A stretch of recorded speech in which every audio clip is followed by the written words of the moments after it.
I also like to state before I say my inquiry, it's unfair to just blame the Senate President. 23 naman tayong senador Conscious naman tayo lahat ng February 5. Nandito naman tayo, pwede naman tayo mag-object ng nung nag-adjourn, nung final yan. So, as the minority leader said, nandyan na yan, wag na natin tignan yung nakalipas. Forward na tayo, no? Second, I just want to comment dun sa mga law schools.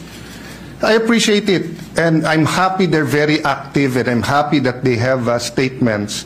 But may I advise them also to be consistent? Kasi si Congressman Cardema nag-file ng impeachment laban sa Pangulo. Hindi tinanggap sa House Wala naman ako narinig na mga sinasabi na dapat ang konstitusyon masunod at dapat tinanggap ng House yan. So, of course, hindi naman trabaho ng mga law schools na in each and every impeachment case magsalita. Pero in a highly charged environment. Can you imagine, Mr. President, during the campaign, sa mismong media interviews ng top news channels natin, tatanungin yung kandidato, pag kayo nanalo, are you for or against the impeachment case? Klaro naman ang sagot dun Ang sagot dun, hindi kami pwede mag-comment kasi magiging judge kami. Pero hindi. Sinagot pa rin ng mga kandidato at tinanong pa rin ng media.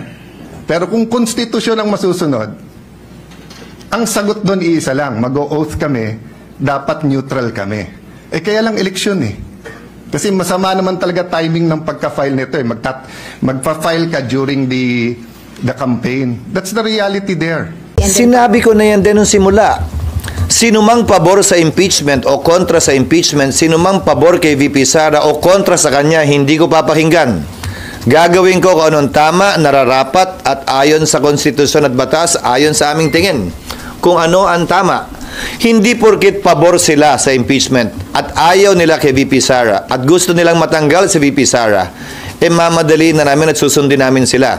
Sa kabilang banda, yung mga ayaw naman, hindi rin naman namin papatagalin ang proseso. Susundan namin yung proseso, sino man ang mapaboran, sino man ang matamaan, sino man ang masaktan, sino man ang mabenepisyohan nung proseso yun na ginawa at sinundan kahit ng mga naunang impeachment.